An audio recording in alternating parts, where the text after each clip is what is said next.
let's talk Path of Exile 2.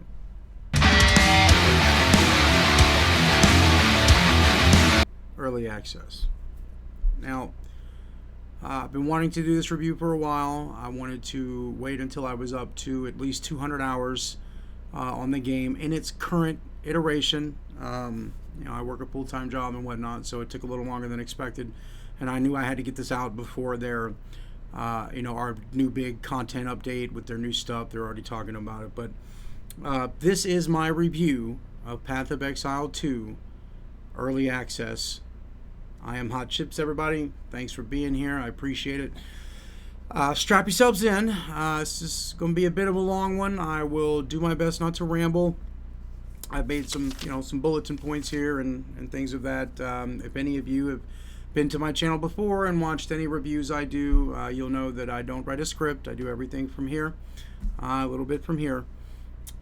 So you have to forgive me, if I get a little too far in the left field. If so, I will try and pull it back in. So, Path of Exile 2 Early Access. Now, I've got some thoughts. After roughly 203 or 204 hours played, somewhere along those lines, I've got some pros, I've got some cons, and I'm going to give you my take on the whole PoE 1 versus PoE 2 versus D4 versus last epoch, all that good stuff, to cliffhang it and anchor this thing out. So first, we are going to talk about the pros. Okay, so first big standout to me, campaign. Bravo. I cannot bring it home enough how epically fantastic this campaign is. It's well paced. It's just so good. The zones are good. Some people think that copying Diablo 2's aesthetic is a bit much. I was a huge Diablo 2 kid. I've been a Diablo kid my entire life. This is a Diablo 4 hoodie actually behind me on the chair. If I get my big ass out the way, you might be able to actually see. Yep, see? So listen, I've been a Diablo baby my entire life, right? And I love the inspiration that it takes from Diablo 2. I love it. No issues out of me there. The first act, in my opinion, is the best. Hands down. From the pacing to the environments, the maps, I mean, everything. The quests are pretty cool. The characters you meet are pretty cool. The end boss for the act is pretty cool. That's another thing. Act 2 is okay. I like the moving caravan thing, and I like the I like what they're doing there. I think some of the map layouts in Act 2 need a little work, especially I can't think of the name at the moment, unfortunately, but the one right there towards the end, where you're going on your way to fight the Act 2 boss, like they put all these monsters on the map, and then they give you lanes that are like this big, dude. Like the bridge is like fucking. So yeah, Act 2 needs a little work, but still, all in all, not bad for a desert biome. It could have been a little more desertish, but hey, I'm not complaining. Act 3, the ziggurats, the jungles, the waterways, very, very reminiscent of the Flare jungle in Travancore. If you know Diablo 2, you know what I'm talking about. No problems with Act 3. I think Act 3 is pretty solid. I like all the campaign bosses. Hell, I even like all the mini bosses. You know what I mean? That you can go and find on the map. The campaign bosses, I think, are pretty good. If you're new to the game, they'll definitely be a bit more of a challenge for you than if you've done it a few times, like myself. But all in all, man, right now, first 3 acts of the campaign, solid. I think the cruel difficulty is a bit of a joke. Because I think that going through the 3 acts the first time is actually more difficult than it is the second time, and there are several reasons for that. One is that your characters just, you're finally getting to that break point where your build's going to start breaking out for you and really doing some things. You're just more powerful. You've got 2, probably 3 support gems on whatever your couple of the main skills are doing, which you really don't have your first time through. So I think cruel difficulty is not too cruel, but that's fine. It is what it is. I mean, but I will say it's a damn good point for the player to begin to feel the power creep, right? Because one thing an ARPG doesn't want to do is take you through 70 levels of shit in hell before you finally start feeling the power. So I think that they've nailed it in terms of, right when you want the player to start feeling like the time he has put in and the effort that he or she has made is starting to pay off, right? So I think pacing, fantastic.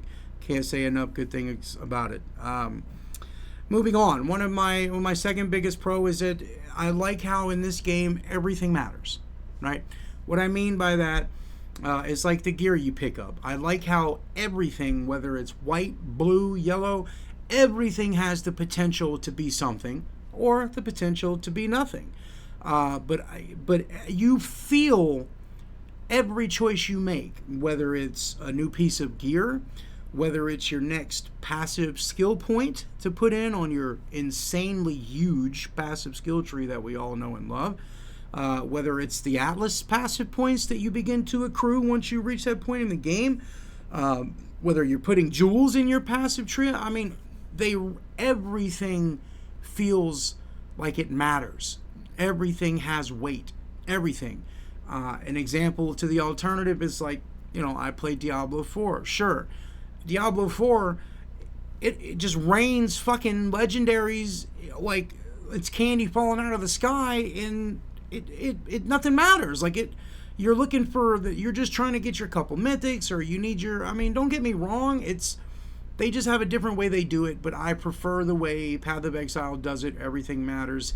Last Epoch has a really cool crafting system integrated into their gameplay that starts immediately as soon as you start the campaign, and that also helps to lend to the feeling of everything mattering, man. But everything feels like it holds value to you, whether you're everything I just expressed, or whether you're respecing passes, because you kind of look at the passive tree a little while you start to learn it. It's almost like a Google Maps layout. You got this neighborhood over here, you got the DPS neighborhood over there, you got the fire.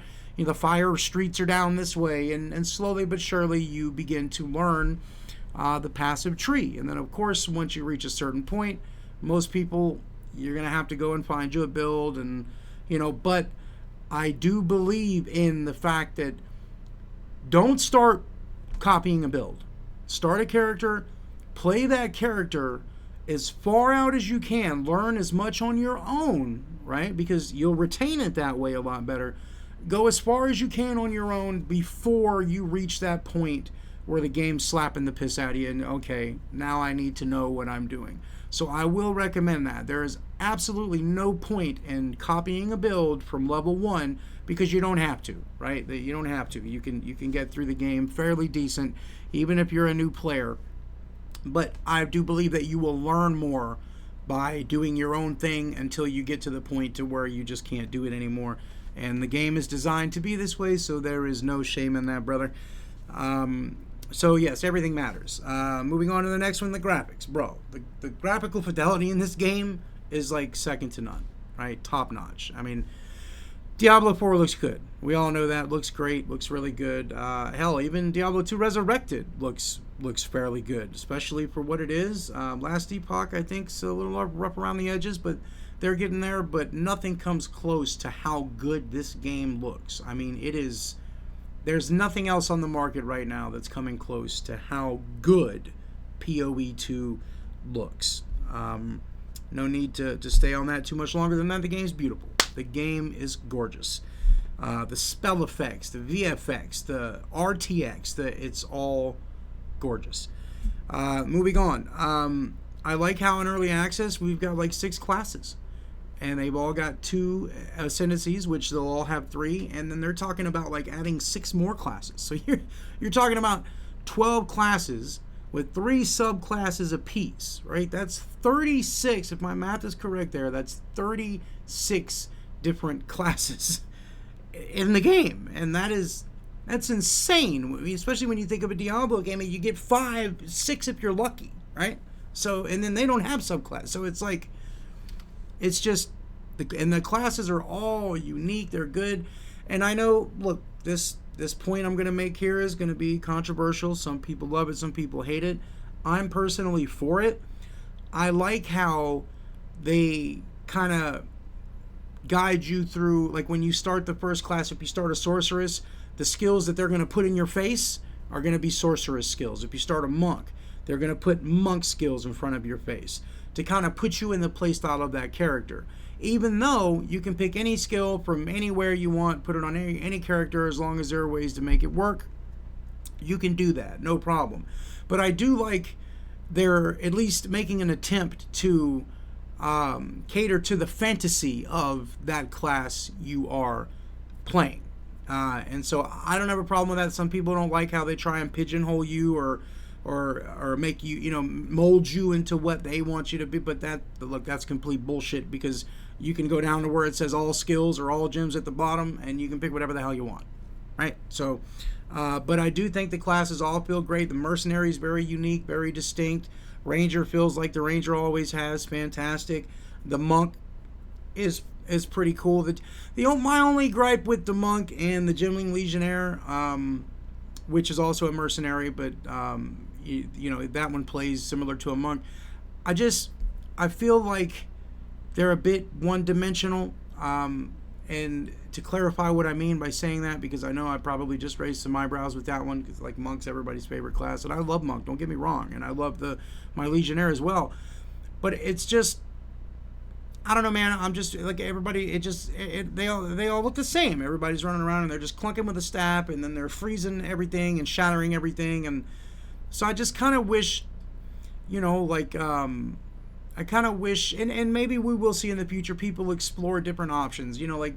Let somebody be a fucking poison monk if they want, or a fire monk if they want, or it just seems like right now it's the most viable build is the exact same build. So I don't think it's as much of a class issue as I think a viability issue in the end. So I will retract what I said about the class specifically, and tailor it to that. So I corrected myself there. No big deal. Everybody calm down. I do not hate the monk. I don't hate the Gemling Legionnaire. I love them. I love all the classes in the game. Sorceress I really love. Feels really good. Witch I'm just now getting around to playing, actually. So I can't speak a whole lot on that, but I was a huge Witch fan in PoE 1. I'm sure it'll be fine in PoE 2.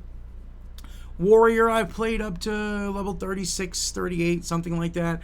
I know a lot of people hate the Warrior. They say it's the worst class in the game. And you know what, it may be, but I tell you what, it feels fucking fantastic.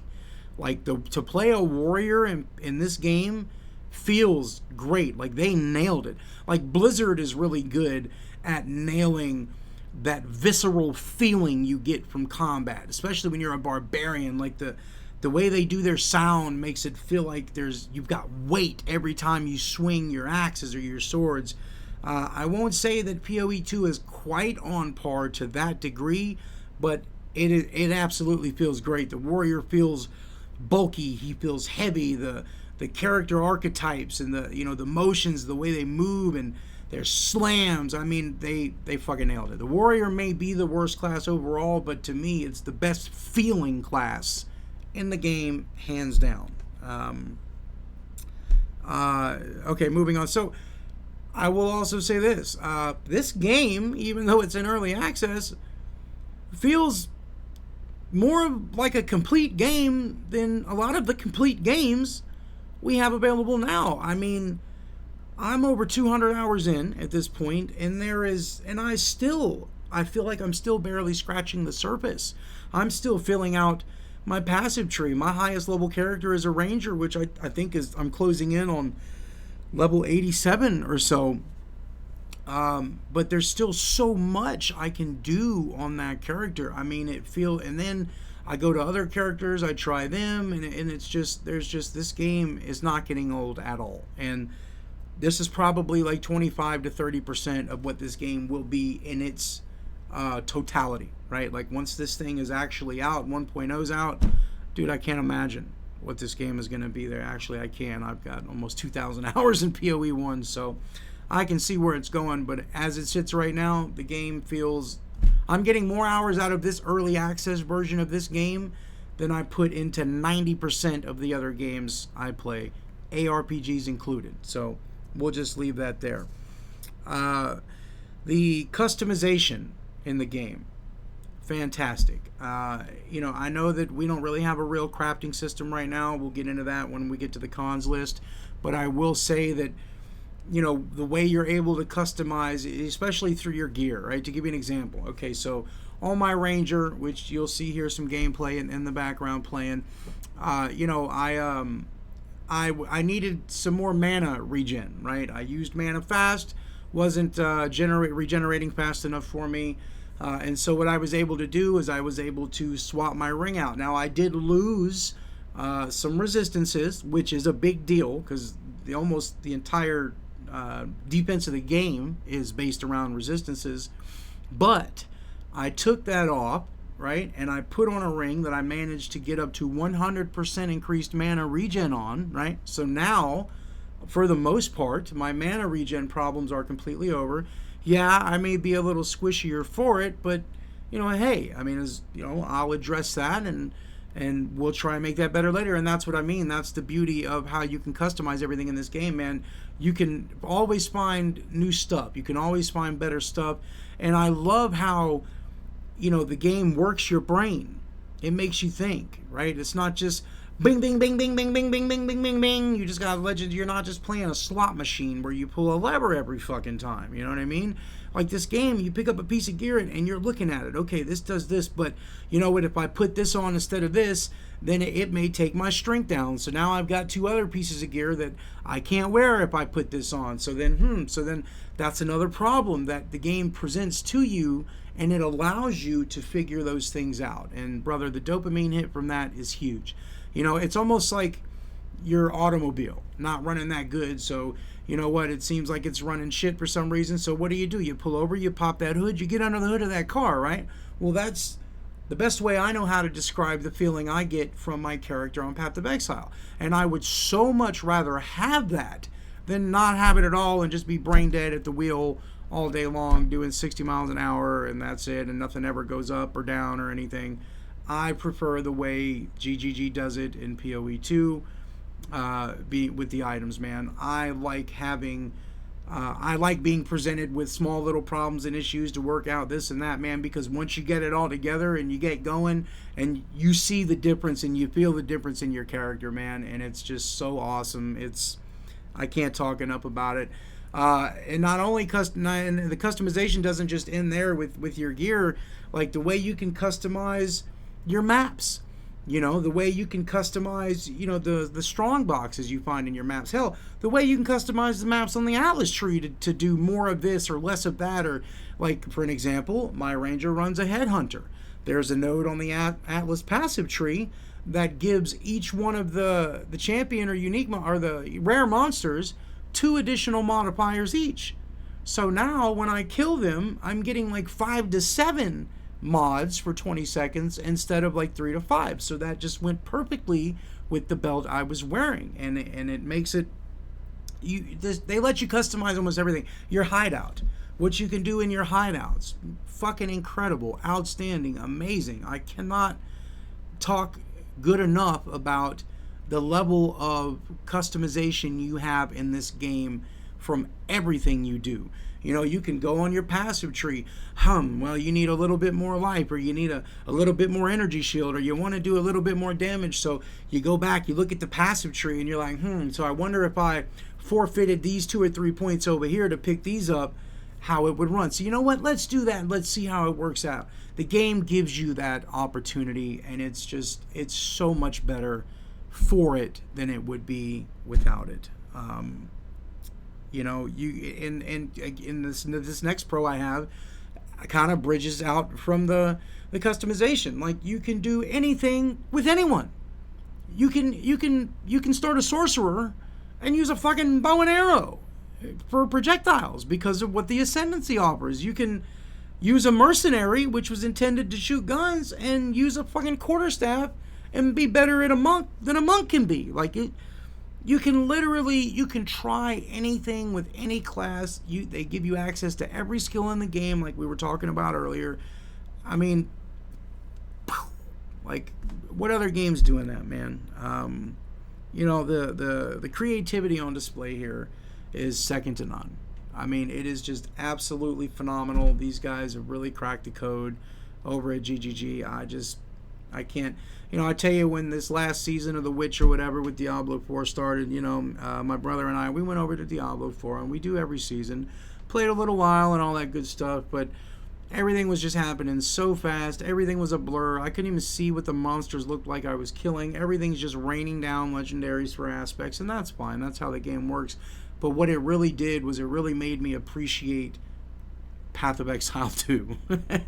And I'm a Diablo baby, okay? So believe me, I'm biased usually. But it just feels like the Diablo experience is like the arcade experience, right? Like back when you used to go to Aladdin's Castle in your mall, or Putt Putt Golf, or whatever you guys had where you're at. You'd go and everybody would play the 4-player Teenage Mutant Ninja Turtle game and all that. Diablo 4 kind of feels similar to like an arcade version, and Path of Exile 2 is the more mature, methodical version.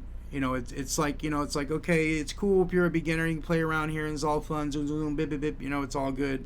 But when you get to PoE 2, man, you're stepping in a whole nother ring. And if you can stick it out, it feels so much better. Atlas Passive Tree, another huge pro. We kind of dipped our toes into that a little bit already. I think it's awesome because there are things and content that you can engage with along these maps, and then you can spec these maps out, which is the in-game portion of the game, to have more of what you like to do on them. So if, for example, if you need to anoint your amulet, and so you need to run deliriums, so you can make it to where your maps all have deliriums on them. If you're a breach fan like most of us are, you can set it up to have fucking 20 breaches on a map if that's what you like. And that goes back into the customization point I was making, man. They really, it's your game. Like, they really make it your game to do with and play how you please, and I can't thank them enough. Okay, last on the pro list, could also possibly be a con. Some people love it, some people hate it, the skill system. So, if you played Path of Exile 1, then you know that in PoE 1, the skill gems were socketed into your gear, and they were color coordinated, and then you had to link the sockets in order to get the supports on your gear, and which was very different. It's still to this day, that's the only game that did their skill gems, their skill system like that, right? So I didn't not like it that way in PoE 1, but I didn't really like it that much either. Now, in PoE 2, making the skill gems drops, that's... I think if I had to pick, I would still choose the current iteration of skill gems and the way they work in PoE 2 versus PoE 1. However, when I'm pushing level 87 and I'm over 120 hours of my 204 hours-ish playtime is all on my one ranger, and the highest level skill gem I found so far is a level 18. I kind of feel like at some point you reach a point to where the way the system is coded, the way it's meant to work, can kind of also hold you back. Because if you play solo self-found, right, and you don't play Trade League like I play Trade League, I like trading. I think it is a very integral designed part of the Path of Exile experience. I'm not knocking solo self-found. I will at some point begin a solo self-bound career, but I will always play Trade League. I like the engagement with it. I like to buy stuff if I go out and kill a map and I find a divine, and okay, great, now I can go over here and maybe I can get this level 20 skill gem I needed, or I find something really cool, and if you purchase a public stash tab or a premium tab from their store, then you can actually sell stuff. I do think, well, we'll get into trading in just a minute, but the skill gem system, it's okay. I don't think it's anything super fantastic, but I don't think it's anything really bad either. I'm okay with it. And again, I still prefer PoE 2's iteration of skill gems over having to socket them and link them in gear in PoE 1. So that is the pros list I have so far for early access. If you hung in there this long, Thank you so much. I appreciate it. Hey, do me a favor. I am a very small content creator at the moment. I do everything myself, from the gaming to the recording to the video editing to the music you may hear from time to time in the background. It's just me, so I do the best that I can. But we're getting there. But if you could, hit that, do me a huge favor, man. Hit that sub button. Throw it a like. It'll really help the video and the promotion of the video and things of that nature. And we would really, really appreciate it here at Hot Chips. Okay, now let's talk about the cons, because as good as this game is, there are some. So the first thing I want to address is the elephant in the room when it comes to cons of the game, and I believe that is the current iteration of Endgame and the Atlas. Now, I see where they were going. If you played Last Epoch, you're probably somewhat familiar with how PoE 2 decided to do its infinite, never-ending Atlas, which is fine. I'll be honest, I'm a bigger fan of PoE 1's Atlas than I am of the current iteration in PoE 2's. I don't mind like it being an infinite thing, you know what I mean? But I'm also a guy that likes to have that ultimate goal, right? So like in PoE 1 on the Atlas, there were, I don't know, 124 or something like that maps.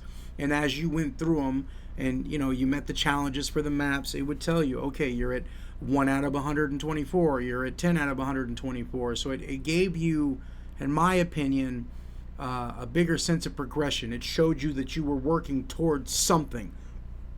Excuse me, even though it didn't end when that happened, it just gave you a sense of completion. And I think that's very important in games like this. I don't think, so when you do the infinite thing, it's like, okay, as a player, at some point, you're going to reach a point to where you just get bored of the shit, right?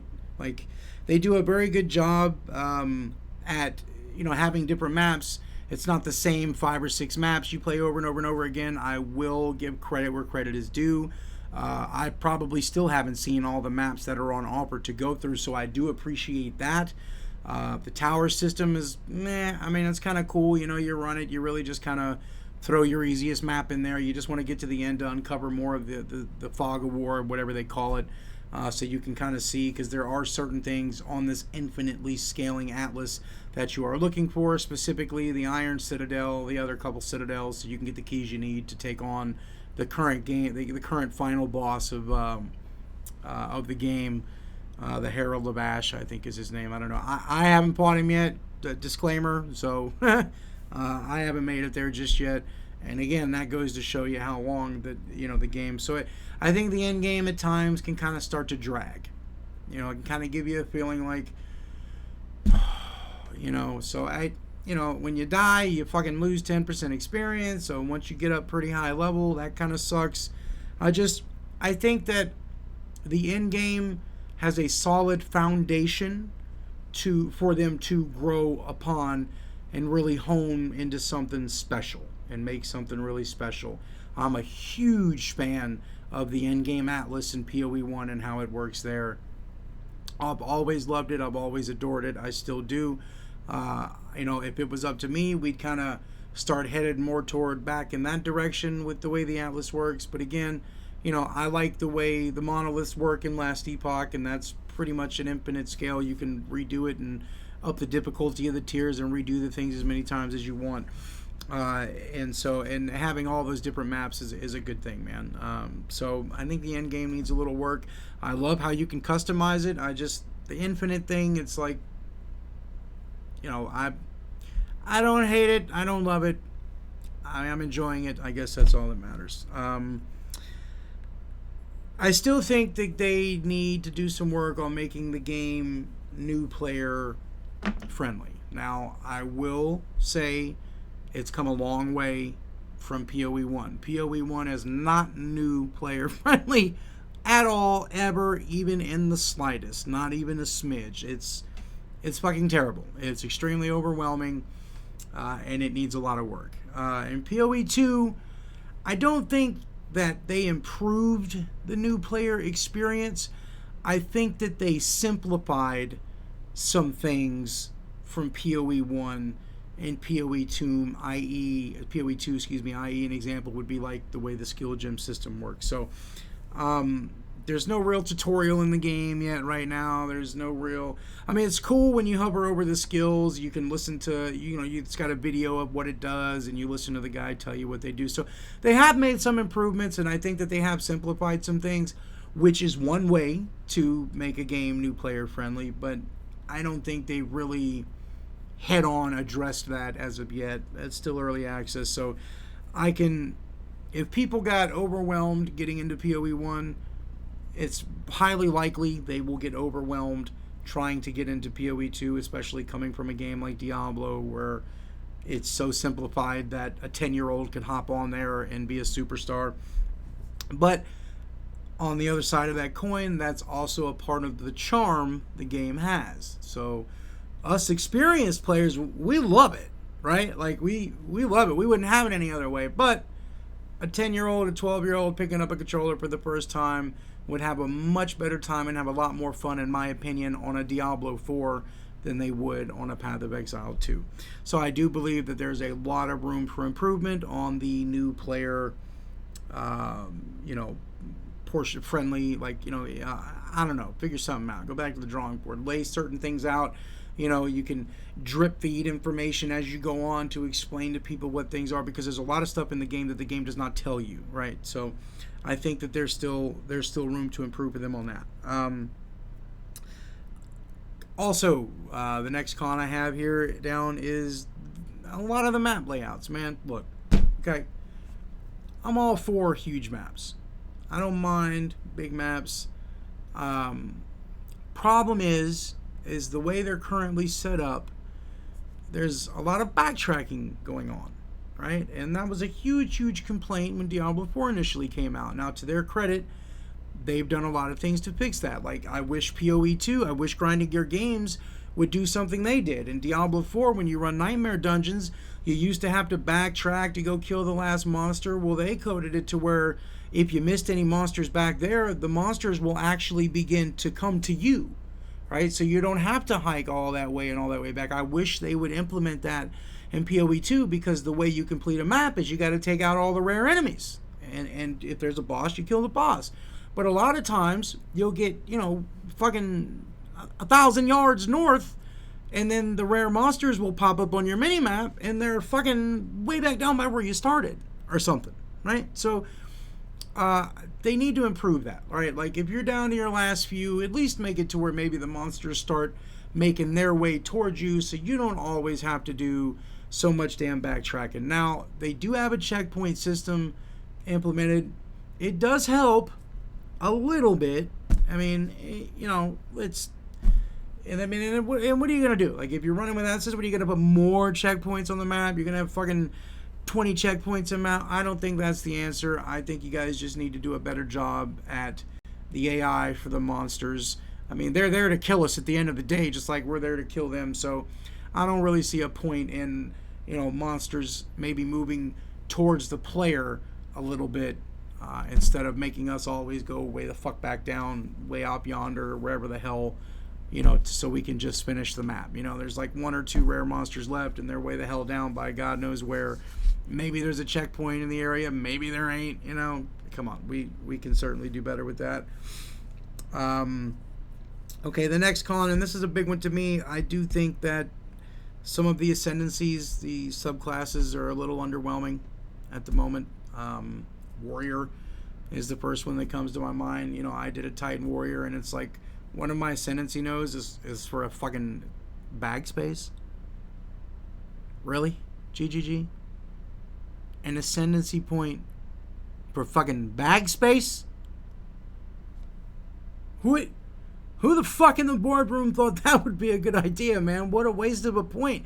That should be shit that every character in the game can find. You should be able to find things like a Grim Dawn does that. You can find things and they'll give you extra little bag space off to the right. It should not be an ascendancy point. That is a complete waste, and that is just pure lazy, my guy. 100% laziness. I'm sorry, you're not going to win that argument. I don't care for that.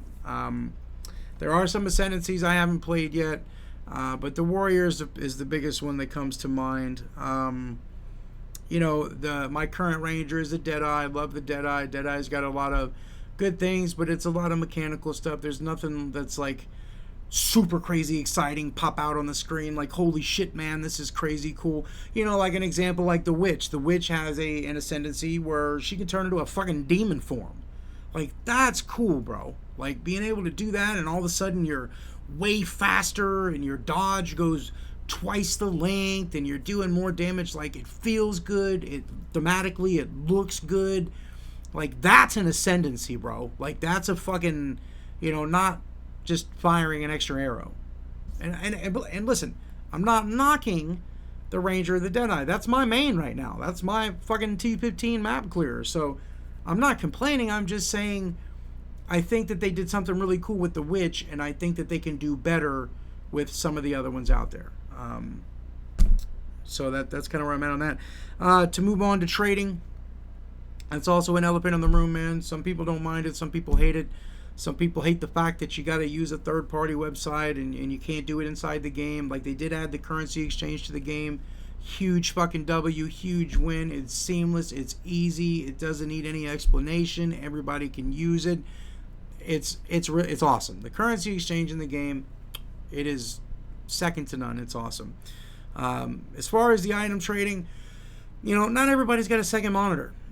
Right? Like, not everybody's got a PC strong enough to run your game at the end game and then also be running a second monitor over here so they can do this. So I think they got to find a way to implement some kind of a system, number one, in game, and number two, to where things can be traded without it interrupting what someone is doing. Right? So to give you an example, I got stuff I've listed for 50 exalts. I'm in the middle of I'm in the middle of the shit. I'm running a map. I'm da-da-da-da-da-da, and then all of a sudden I get a whisper, and it's like, hey, I'd like to buy your fucking Nike hat for fucking 20 exalts or whatever. And it's like, if I don't, then I got to stop what I'm doing, because if I don't stop what I'm doing immediately and make that trade, they're going down to the very next one, and they're going to whisper that person, and then it's like you lose it. So it completely eliminates your momentum. It completely eliminates your mood. It completely stops what you're doing. Now, me personally, I get a bit of a dopamine hit when somebody wants to buy something from me. So I don't mind it all that much, but I can see where people are coming from with the points I just made.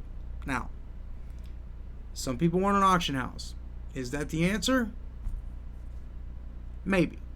Another big problem we have is that, if the person's offline, not only can you not get to buy the item from them, but they're not able to sell it. Like, there's got to be some sort of system that can be put in place where things that I list, especially when I have to pay for the tabs to have the option to sell, there's got to be something to where I can list things for sale, and then those things can be bought whether I'm online or not.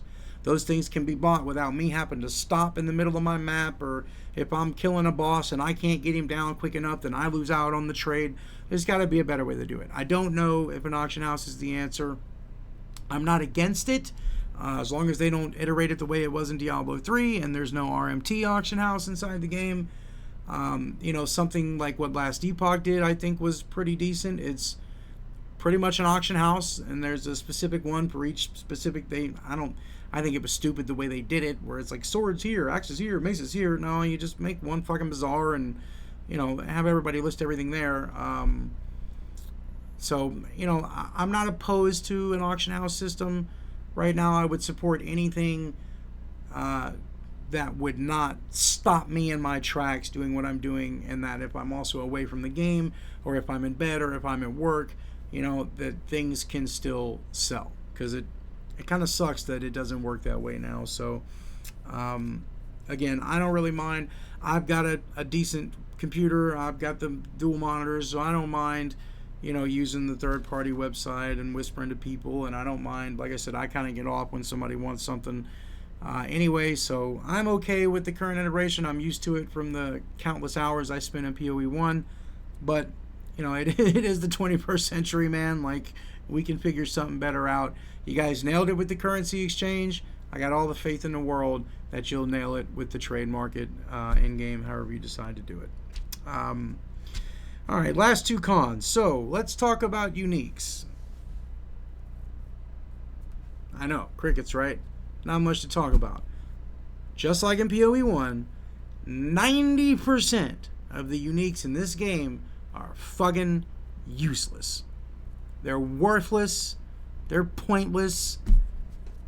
It's supposed to feel good, great, fantastic, right? It's supposed to set you off. Holy shit, that's a unique pair of gloves, right? It's not supposed to be, well, those suck.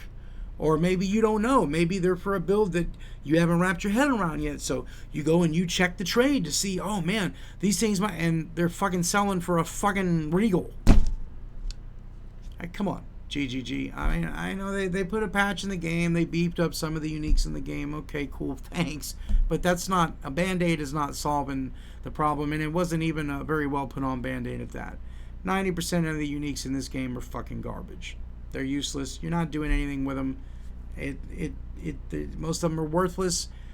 You gotta do something, right? Like, if it's a unique that drops that I can't use, at least have it hold some fucking value, man. Like, at least, so I can at least get the dopamine hit from selling it or trading it to somebody, you know what I mean, if I'm not going to use it, you know. Now, some of the uniques are really, really good, and most of the ones that are really, really good are behind the really, really hard bosses to beat for most people. And there are some, you know, I would say that the only uniques outside of those specific handful that you target farm those bosses for are the ones that help you level.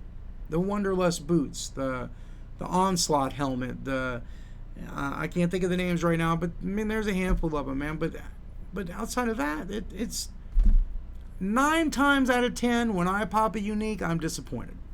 So that's it. I don't think I need to say anything else. No way I'm the only one that feels that way. Uniques need some work. Last but not least, the multiplayer integration, it's mid. It's PoE 1. There's no incentive really outside of getting, I guess, additional rarity chance or something. I don't even really know. I'll tell you this much. Out of the 200 and some odd hours I've spent on this game so far, I would say maybe 2 hours of that has been spent playing with other people. And if that, it was probably my brother. So I really haven't engaged with the multiplayer experience at this point. I don't even know how the fuck it works. Like, they do not do a good job at all at, you know, flagging you down saying, hey, over here, come check this out. Oh man, this is where you can do the multiplayer, and you got all these lobbies, and, you know, hey, reach out to this person, maybe he wants to play. Like, there's no suggestive nature to it. It's just, I mean, I don't know, man. I guess it's just there. And to be honest with you, once you get to the end game and you start packing these maps with, you know, increased density and pack size, it's already tough enough on your computer with just what you're doing. You bring 2, 3, 4, 5 other motherfuckers in there, and everybody's going, oh, dude, I don't care how good your rig is, bro. You're going to be lucky if you can hold your frames, right? So, definitely work to do there. I mean, I think the multiplayer is fine. Like, it's okay. It's not ass or bad. It's not, like, not fun to play multiplayer, but there's no... I mean, why? I'm pretty sure that 90% of the people that play this game play solo. But, alas, we are here. That is it for the cons. That is all I really have that I can say. That's not even bad about this game, just things that I think need some improvement. And so that's really all I got for cons, which I will say, for an early access game that's only been out a handful of months, like, that's fucking impressive, man. Like, I'm still hooked like a fish, right? And I ain't going nowhere. Like, I try to play other things, and I can't. I'm right back to Path. So, GGG, for what it's worth, you have done a phenomenal, outstanding job. I think that your player retention numbers reflects that, and I have all my trust and faith in you that you will make this game as good as it can possibly be.